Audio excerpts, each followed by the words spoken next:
The new president has some interesting ideas about how to remake the economy, and we're going to try to get some guidance on that from Senator David Perdue. He's a Republican from Georgia.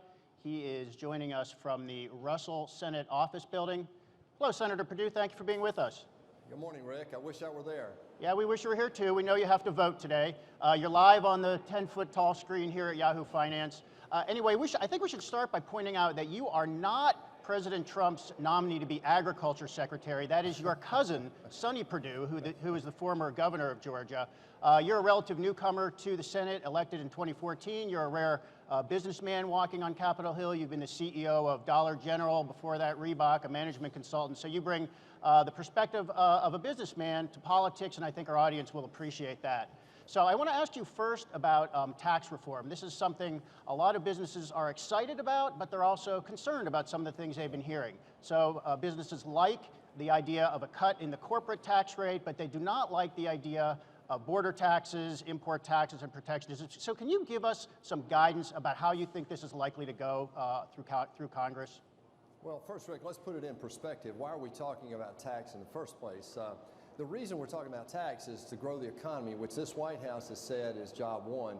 But you also got to deal with regulation. You got to open up the energy sector as well. But going back to tax, the four pieces that are being discussed right now are the individual tax rates, corporate tax rate, which is the highest in the world, we know that, and this repatriation tax by my terminology, and lastly, this newly discussed border adjustment tax. So what I think is going to happen is we're going to have an active and open debate, but what I hope will happen, well, we'll be able to talk about each of these in their own merit and talk about the benefits and risk of each. What I hate is what Washington typically does when they talk about tax changes is they put all these ideas together, and that's how bad ideas get combined with good ideas, and bad ideas become law. Well, what are the bad ideas in the tax bills that are circulating? You want my personal opinion? I'll tell you, Rick, I'm very worried about the border adjustment tax. I was in Europe when a very similar situation was occurring over there, and we know what happened. The border adjustment tax is a regressive tax. It hammers low-income and middle-income consumers. It doesn't foster growth. And quite frankly, this revaluation that everybody says happens frictionlessly does not happen frictionlessly. And I will tell you, this is also the thing I'm most concerned about. In Europe, when they put this in, the size of central governments in Europe grew over 60% in a very short period of time. So I think this is a tax grab, and the only reason it's being discussed, Rick, is to pay for the corporate tax cut and the repatriation tax cut and the individual tax cut. And I believe, frankly, we need to trust the free enterprise system. I'm less concerned about the scoring of these potential changes than I am the potential good it could do for our economy. So there is opposition mounting to the border tax. Retailers are getting together. Lobbying groups are already fighting this. Do you think this will make it into a final bill, or do you think it's going to get killed? Well, you know, I'm opposed to the border adjustment tax as it exists today. Frankly, I would much prefer us talking about the corporate tax rate, getting it competitive with the rest of the world, cleaning up this corporate welfare that's embedded in our deductions there, dealing with this individual tax cut that the White House is talking about, and lastly, freeing up this capital that's stuck overseas because of our archaic repatriation tax. If we dealt with each one of these ideas individually, I think we'll end up in a much better place for our economy. Look, we have some confidence building right now among CEOs, Rick, and also among consumers. And this is the last thing we need to do is pump a border adjustment tax on top of this building momentum right now about a small turnaround that we see happening before our very eyes. I mean, the bond market's already pricing in some growth as we sit here today. Can you tell me what are the messages senators such as yourself and some of your colleagues are giving to President Trump when he talks about border taxes? He may mean something different when he tweets that, you know, make it in America, you're going to face a border tax. What are senators saying to President Trump about that? Well, it's very simple. There's nothing inconsistent about what he said during the campaign. What he wants is a level playing field. And what that means now, if you're not going to do TPP, you've got to get out and do these bilateral trade agreements, and we've got to get in a hurry and do that. But you've also got to create a level playing field with regard to our tax structure, our repatriation structure, but also our job structure here in the United States. I mean, we are losing the battle on productivity and competitiveness right now because of the archaic regulations, in my view. And you'll see us right now. One of the reasons why the United States Senate is open 24/7 right now, I just presided this morning for a few hours. And the reason we're doing that is to try to accelerate these confirmations, get these cabinet members confirmed, and move to some of these removals, if you will, of some of these late-breaking archaic regulations. Well, can you just, what message would you give to CEOs and people running businesses? I mean, what should they be worried about? Should they be worried about new border taxes? I mean, could this actually happen? Is this something you can see President Trump attempting to impose unilaterally without Congress? Or is this just a lot of talk that people running businesses really don't need to worry about? Well, I think they need to be concerned, and I think they need to be talking to their elected officials about this. This is what happens in Washington when career politicians start to try to control the free enterprise system. And the only reason, again, that this border adjustment tax is being discussed is to pay for the reduction in the corporate tax rate, the individual rate, and also the repatriation tax. And the reason they're worried about that is because of the scoring. They want this to be revenue neutral. Frankly, if you look at this in the proper way from the free enterprise standpoint, I believe this will absolutely pay for itself, make us more competitive, increase our competitiveness with regard to exports around the world. So my view is the message to the CEOs around the country is the message I'm telling to my friends, and that is there's a new sheriff in town. He's an outsider, he's a business guy, and he's listening to you guys. And I believe that we're going to see a new day when we pull back on these regulations, get our tax structure more competitive, get training programs put back in for the jobs that we can't fill right now in the United States, and absolutely deal with this immigration issue once and for all. So last question about tax reform before we move on. Can you give us a timetable? Will we see a bill pass Congress this year? Will it take until next year, longer? Rick, I'm smiling because I'm an outsider to this nonsense here, but I will tell you honestly, here are the steps. We just did a budget for 17. We're going to do reconciliation for Obamacare. That's going to take a little time. And then we have to do the budget for 2018 and do reconciliation, and the tax work will be done in there. So I'm guessing that we'll see this late spring and then during the summer, hopefully before the August break. Okay, Dodd-Frank, the big financial regulation bill, you're on the Senate Banking Committee. You'll be dealing with this as well.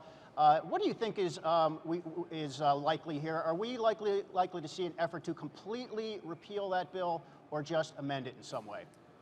Well, personally, I'm very concerned about Dodd-Frank. I'm also very concerned about the CFPB. You don't have time for me to go into all of that, but I will tell you that the CFPB is a rogue agency. It does not have any oversight here in Congress. I put a bill in last year to try to bring the CFPB back under the appropriation process and give oversight to Congress again.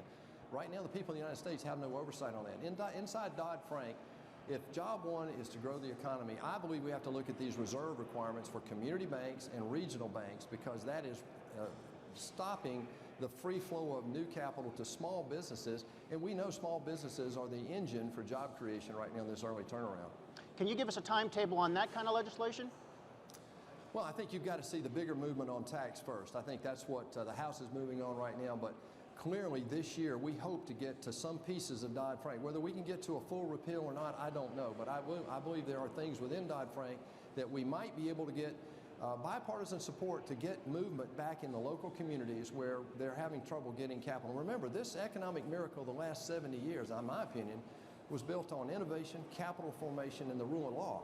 And right now, we have put each one of these in jeopardy because of what we've been doing the last decade or so. So it sounds like Dodd-Frank may drift into 2018? Boy, I hope not. I mean, we don't have time. I mean, this thing has got to get fixed and fixed now. You know, we've got a little confidence building, as I said before, but that will run out over time if we don't get some of these major hindrances to economic growth taken care of. And Dodd-Frank right now was necessary from some standpoints, but it was far overreaching in my view with regard to its impact on small and community banks and the lending that goes on in those communities. Okay, immigration. You recently put out a bill, you're co-sponsoring legislation to reduce the amount of legal immigration to the United States. I'm just asking you, explain why you want to do that, and what do you say to economists and even some business leaders who say we actually need more immigration to help the economy grow because of an aging workforce and things like that? You know that argument. Well, of course, but all of these arguments in and of themselves are not wrong. I mean, here's the issue. To grow the GDP, you have to do one of two things. You either grow the population or you grow your productivity. And right now, we're struggling to get our productivity growing again, and you do need some population growth, and we do have some, but it's got to be the right kind of population growth. Today, 1 out of 16 immigrants is a skilled worker. Now that's not right, and this is a recent development in the last decade or so. And our legal immigration, what is very rarely talked about, is more than double the historical norms of just a few years ago.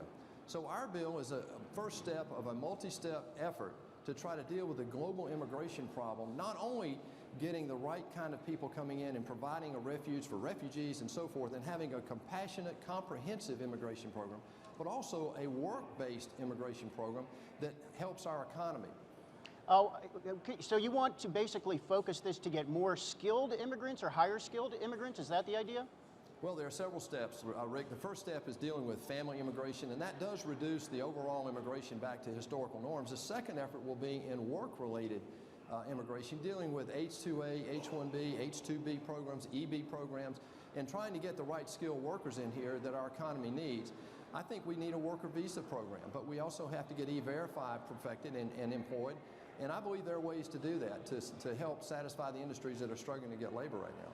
Can you just talk a little bit about President Trump's executive order on immigration, banning immigration from the 7 countries, which has gotten some high-profile pushback from some big companies. Where do you stand on that? Well, if you look at the numbers right now, I think it's less than 10% thereabouts of the total. It's more than that. It's probably less than 10%. Are affected, of Muslim population are affected by this. Over 89% of all Muslims in the world live in countries that are not affected by this. This is not a religious ban. This is a temporary ban. Let's forget, the word temporary has been forgotten in terms of the media talking about this, Rick, but it's a temporary ban to basically make sure that our review process is adequate to protect the American people. The first job of any American president is to protect the American people, and that's all this American president's doing. He said he would do it, he's doing it. And as a matter of fact, I applaud that, and I applaud what they're doing right now. Actually, this White House already is moving at a business pace, not a government pace. And if we can get the other side to go along with these confirmations, they're right now dragging their feet. We are so far behind getting these nominees confirmed. We're way behind any other presidency. I think the number last week was President Obama at this point in time had 18 confirmed. We've only got 4. So, I mean, this is something that's very serious, and we've got to deal with it. So let me ask you about infrastructure. This is something both parties sort of support in principle, but it's hard to see where the money is going to come from for any kind of big infrastructure program. We know President Trump has proposed $1 trillion. I think he's now lowered that to $550 billion, and he's saying most of that would come from private investors, but it doesn't seem like that kind of funding would support most bridges, roads, and things like that. And meanwhile, there's just no money in Congress for a bill like this. So is anything at all likely to happen on infrastructure this year?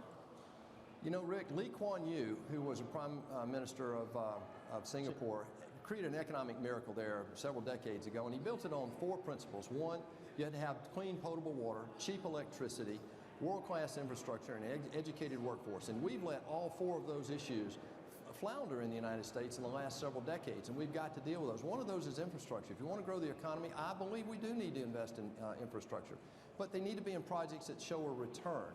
And the public-private partnership opportunity is there. I believe that USAID, for example, has several of these projects around the world. The biggest is Power Africa in Asia. It's going to power a majority of Africa, and with $8 billion of U.S. aid money, attracted over $45 billion of private money, and that's turning out to be a very successful formula there. I hope we can find some of the same things to do here. Well, I mean, is there any legislation being drafted on this, and is it clear where the money would come from? Well, the White House is going to lead on this, and quite frankly, this economy, or this government has plenty of opportunity. Let me give you an example, Rick. Our federal government in 2000 spent $2.4 trillion all in. These are 2015 numbers. In 2016, we spent over $3.9 trillion. Now, that's a dollar-to-dollar increase, and most of that was not military. What's driving our economy right now, the size of our government, is Social Security and Medicare, and we've got to reach in and save those. But there are plenty of opportunities in this bloated government to fund infrastructure investments. Last topic I want to ask you about, the Affordable Care Act. Is that going to be repealed this year? Absolutely. And what comes next? We're going to fix the problems that existed in 2006, 7, and 8 before Obamacare came into existence. And I hope we can deal with them individually. I mean, transportability, insurability, accessibility. And the fundamental thing we've got to get at is the underlying driver of healthcare inflation. I mean, a driver of cost are not being focused on in Obamacare, and that's what I hope we can get to. But we've also got to protect people who became insured. Now, it's not 20 million like a lot of people talk about up here. Over 12 million of that was in Medicaid expansion in the states. But we do have to give people a choice in the transition. Look, it took 2 years to implement Obamacare. It's collapsing under its own weight as we speak. And now it's going to take a little time to implement the individual pieces that will repair the things that were wrong before. Okay, last thing I want to ask you, what do business people need to understand about the way Washington works, and what does Washington need to understand better about the way business works? I wish I had a few hours, Rick, to talk to you guys about that. We could have a great conversation about that. We'll ask you back. First thing in business, so a couple things. Business is focused on results, getting results. Washington is not. And that's not a criticism, it's just a reality. We've got to change that if we want to dig out of this hole we're in. The second thing is in business, to become leaders, you go through a career of providing and proving that you can generate results. And so in politics, that's not necessarily the case. If you're 35 and raise your hand and say, I want to become president, everybody assumes you're qualified. You don't do that in the military, you don't do it in sports, you don't do it in business.